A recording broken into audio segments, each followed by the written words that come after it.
আমি আমার স্ত্রী নীলাকে সন্দেহ করি, কিন্তু কোনো প্রমাণ পাচ্ছি না। তাই বাসায় সিসি ক্যামেরা লাগিয়েছি। ব্যাপারটা শুনতে অদ্ভুত লাগছে, কিন্তু তাও আমাকে আমার পরিবারের জন্য এটা করতে হচ্ছে। নীলাদ্রিকে আমি ভালোবেসেই বিয়ে করেছি। 3 বছর প্রেম করে অনেক যুদ্ধ শেষে বিয়ে। কিন্তু আমি সংসারের জন্য দিনরাত কাজ করতে করতে আর বড় ছেলেটা আর ছোট মেয়েটা হওয়ার পর ভালোবাসা বলতে ফেসবুকে ছবি আপলোড করে ভালোবাসি বলাতেই আটকে রইল। নীলাকে এখন আমি চিনতে পারি না। কি খিটখিটে আর ঝগড়াটে হয়েছে। কথায় কথায় খোঁটা দিয়ে কথা বলা, সারাক্ষণ রাগ যেন নাকের উপর থাকে। প্রায় দেখি সন্ধ্যা অবধি চুল ভেজা। জিজ্ঞেস করলে বলে কাজ করতে করতে দেরিতে স্নান। কি এমন কাজ ঘরে? মা বাবা আর 2টো বাচ্চা। ভাব এমন যেন মায়েদের মতো 15-20 জনের কাজ করছে। কোনো কাজ ঠিক মতো করে না। একটা জিনিস পাওয়া যায় না। মাঝে মধ্যে শার্ট অবধি আয়রন করা পাওয়া যায় না। রান্নায় কোনো দিন ঝাল বেশি তো কোনো দিন লবণ নেই। সারাক্ষণ অনলাইনে দেখা যায়। জিজ্ঞেস করলে বলে একবার হয়তো ঢুকি আর অফ করা হয় না। তাই আমার সন্দেহ লাগে। তাই কাল চুপি চুপি সারা ঘরে ক্যামেরা লাগিয়েছি। অফিস থেকে বসে দেখব। আমি মনিটর অন করলাম, ফাইলগুলো নিয়ে চোখ বুলাচ্ছি। নীলা এখন রান্নাঘরে সকালে নাস্তার পরে থালা বাসনগুলো পরিষ্কার করছে। ফাইল থেকে চোখ তুলতেই দেখি নীলা বেডরুমে বিছানা গুছিয়ে রাখছে সব রুমের। অনিন্দ স্কুলে গিয়েছে। 2 বছরের মেয়ে টিয়া তখনও ঘুম। টিয়ার জন্য চুলায় খাবার বসিয়ে রুটি সবজি নিয়ে বসলো নীলা। আমরা তো অনেক আগেই করে ফেলেছি নাস্তা, নীলা এখন করছে। সাথে মোবাইল নিয়ে অনলাইনে ঢুকলো।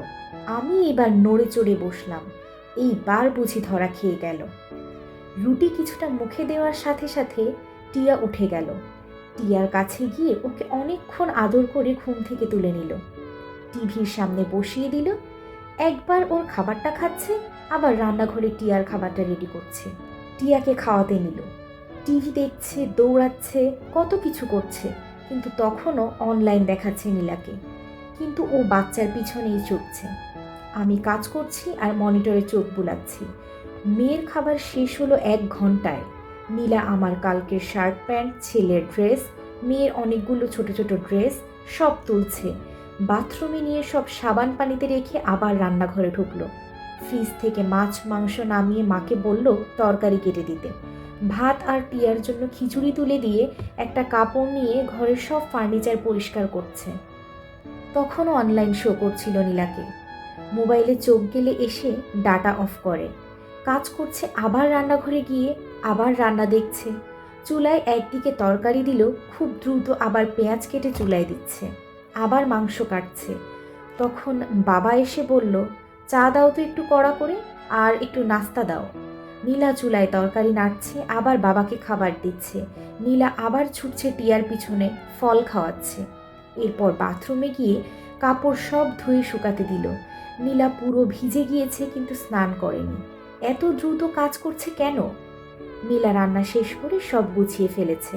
তখন মা এসে বলল বেগুন ভর্তা করিও তো শুটকি দিয়ে। নীলা মায়ের দিকে তাকিয়ে রইল, কিন্তু কোনো কিছু বলল না। হঠাৎ আমার ব্যাপারটা চোখে লাগলো। নীলা রাগও দেখালো না। এটা হয়তো প্রতিদিন চলতে চলতে নীলার রাগ এখন থেতো হয়ে গেছে। অসহায় লাগছে। নীলা আবার মেয়ের খাবার নিয়ে ছুটছে। কি দুষ্টুমি, যখন খাচ্ছে না তখন একটা থাপ্পড় দিল। তখন মা এসে নীলাকে উল্টো বকা দিয়ে টিয়াকে নিয়ে গেল। খাবার রয়ে গেল। নীলা একটু চা খেতে নিল, তখন টিয়া আবার কান্না, ওকে ঘুম পাড়িয়ে দিল। নীলা চুলায় বেগুন আর শুটকি নিয়ে ঘর ঝাড়ু দিচ্ছে। তখন অনিন্দকে স্কুল থেকে নিয়ে এলো বাবা। অনিন্দ এসে শুরু করলো দুষ্টুমি। নীলা অনিন্দ আর টিয়াকে স্নান করাতে নিয়ে গেল, যেন যুদ্ধ করছে। আবার এইদিকে রান্নাঘরে ভর্তার জন্য দেওয়া বেগুন প্রায় পুড়ে গেছে। নীলা ঘর মুছতে নিল। রান্নাঘরে গিয়ে ভর্তা করছে, আবার ঘর মুছছে। বাচ্চাগুলো টিভি দেখা নিয়ে মারামারি করছে। নীলার পরিষ্কার করা ঘরে আবার ময়লা করছে। নীলা ওদের বকাবকি করছে। বাসায় থাকলে আমি উল্টো নীলাকেই বকা দেই ওদের কিছু বললে। অদ্ভুত ব্যাপার, এখন আমার স্বাভাবিক লাগছে। নীলার জায়গায় আমি হলে আরো বেশি রাগ করতাম মনে হচ্ছে। নীলা ঘর মুছে বাথরুমগুলো পরিষ্কার করছে। তখন প্রায় 2টা বাজে। বাবা ভাত চেয়ে যাচ্ছে, মা কিন্তু টিভি দেখছে তখন। নীলাকে ক্লান্ত লাগছে। নীলা এক গ্লাস পানি খেয়ে আবার রান্নাঘরে গিয়ে ভাত তরকারি সব এনে টেবিলে রাখলো। বাচ্চাদের জন্য খাবার নিচ্ছে। বাবা চিৎকার করছে, ভাত দিয়েছো, পানি কে দিবে? গলায় ভাত লাগিয়ে মারতে চাও নাকি? আগে আগে পানি দিবে। নীলা আবার দৌড়ে এসে ফিল্টার থেকে পানি নিয়ে এলো। এইটা তো বাবাও করতে পারত। আমার আবার কেমন যেন লাগছে বুকে। আমি কি করি কখনো এই কাজটা? নীলা টিয়াকে খাওয়াচ্ছে। অনিন্দকে বাবা মায়ের সাথে খেতে দিলেও ও খাচ্ছে না। নীলা টিয়াকে চেপে ধরে কোনো মতে কার্টুন দেখিয়ে খাওয়াচ্ছে। আবার অনিন্দকে খাটের উপর থেকে ব্যালকনির থেকে ধরে এনে পিঠে একটা দিয়ে ভাত খাওয়াচ্ছে। বাচ্চারা যখন খাচ্ছে না, নীলা অসহায় ভঙ্গিতে তাকিয়ে আছে। কারো দিকেই না, কিন্তু নীলা বিরক্তও না, রাগও না, কেমন যেন। নীলা এখনো কিছু খায়নি, তাও বাচ্চাদের পিছনে ছুটছে। তখন মা বাবা নীলাকে আবার বকাবকি করছে। মাছের ঝাল বেশি হয়েছে, ভাত আর একটু ফোটাতে পারো না, শক্ত থেকে যায়। বেগুন ভর্তায় তো লবণের ছিটে ফোটাই নাই। সারা দিন কোনো কাজ নাই, টিভি দেখো, মোবাইল চালাও, আর দুইটা রান্না আর কি। খাওয়ার সময়টাও যদি ঠিকমতো খেতে না পারি কেমন লাগে? নীলাকে চরম বিরক্ত দেখাচ্ছে, কিন্তু কিছু বলছে না। তখন ও বাচ্চাদের আরও জোরে জোরে থাপ্পড় দিয়ে ভাত খাওয়াচ্ছে। সবার খাওয়া শেষে নীলা সব থালা বাসন তুলে পরিষ্কার করলো। বাচ্চাদের আরও কাপড় হয়েছে, সেগুলো ধুয়ে শুকাতে দিল। ব্যালকনির চারাগুলোর যত্ন করে নিজে স্নান করতে গেল। ওমা, নীলা 10 মিনিটে বের হয়ে গেল। নীলা খেতে বসলো তখন প্রায় 3:30। নীলা আবার মোবাইল হাতে নিল। কিছুক্ষণ ফেসবুক চালিয়ে ওর মায়ের সাথে কথা বলছে। নীলা ভাত খাচ্ছে, তখন বাবা এসে টিয়াকে দিয়ে গেল। বাবা ঘুমাবে। টিয়া বিরক্ত করছে, তাও খেয়ে নিল। নীলাকে এখন ভীষণ ক্লান্ত লাগছে, কিন্তু রেস্ট নিতে পারছে না, কারণ টিয়া ঘুমাচ্ছে না। টিয়া ঘুমালো 5টার দিকে। অনিন্দ তখন কি যেন ভেঙে ফেলেছে, ওটা পরিষ্কার করে আবার শুয়ে পড়ল। 5:30টায় বাবা আবার চা চাইছে। মা চিৎকার করছে, এতক্ষণ কিসের ঘুম? ঘরের বউ এতক্ষণ ঘুমালে ঘর তো লক্ষ্মী ছাড়া হবে। নীলা উঠতে পারছে না, পা রাখতে পারছে না, তাও উঠে আবার ঘর ঝাড়ু দিচ্ছে। বাবাকে চা দিল, সবার জন্য নুডলস বানিয়ে আমার জন্য কিছুটা রেখে দিল। অনিন্দকে পড়াতে বসেছে আর বারবার বাইরের দিকে দেখছে, হয়তো আমার অপেক্ষায়। তখন আমার বুকটা আবার থম করে উঠল। অফিস থেকে বের হওয়ার আগে দেখলাম শার্ট আয়রন করছে, তারপর শুয়ে আছে, কোমর ধরেছে। বাসায় ফিরে এলাম। আজ নীলার সাথে চোখ মেলাতে পারছি না, কিন্তু এইটা নীলা 10টা বছর ধরে করে আসছে। কত দিন হিসাব করলে আমি নীলার সামনে দাঁড়াতেই পারবো না। পরের দিনও সেম রুটিন নীলার, কোনো দিন আরও বেশি। মাঝে মাঝে টিয়াকে কোলে নিয়ে কাজ করে, কারোর সাথে মোবাইলে কথা বললে সেটাই হচ্ছে ওর কথা। সারাদিন আর কার সাথেই বা কথা ওর?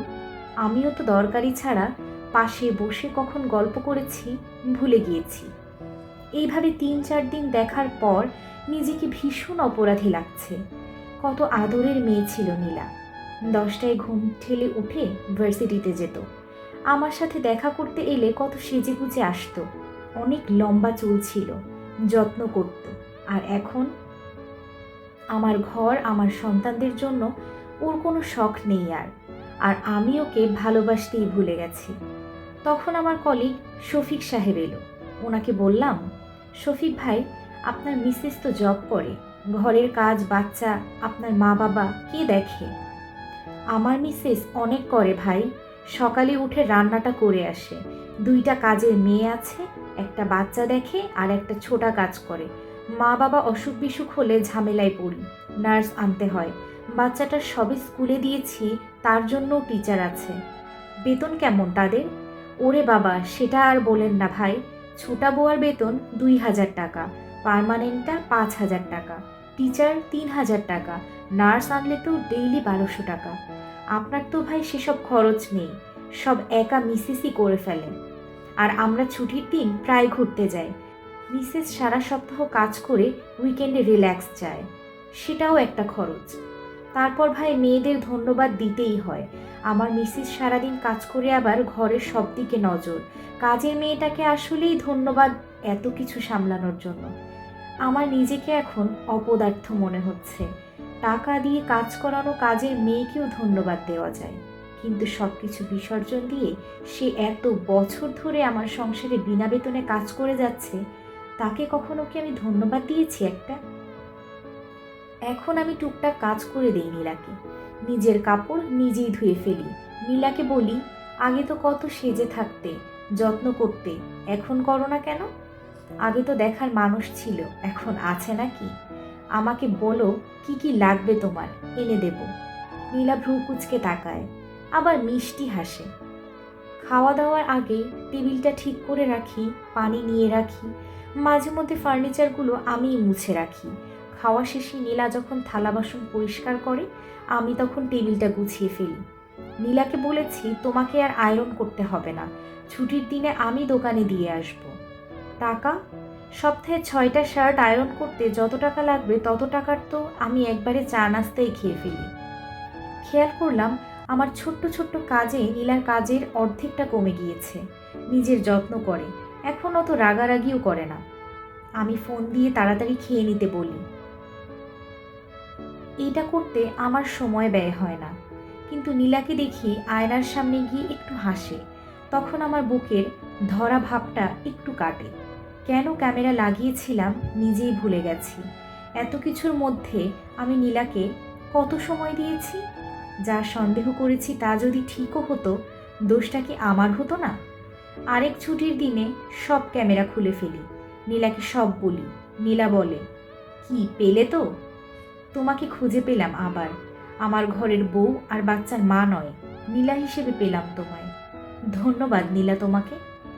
ধন্যবাদ কেন? এই যে এত কিছু করো আমাদের সংসারের জন্য। ধন্যবাদ তোমাকে আকাশ। আমার মতো হাজারো নীলা তো প্রতিটি ঘরেই আছে বলো, যারা সবটা দিয়েই সামান্য ধন্যবাদটা আশা রাখে না। কিন্তু তোমার মতো দেরিতে হলেও কয়জনে সেটা বুঝতে পারে বলো তো? তাই তা তোমাকে ধন্যবাদ হিসেবে জামদানি দেব ভাবছিলাম, তাহলে তো আর লাগবে না মনে হয়, তাই না? হুমা, কেন লাগবে না?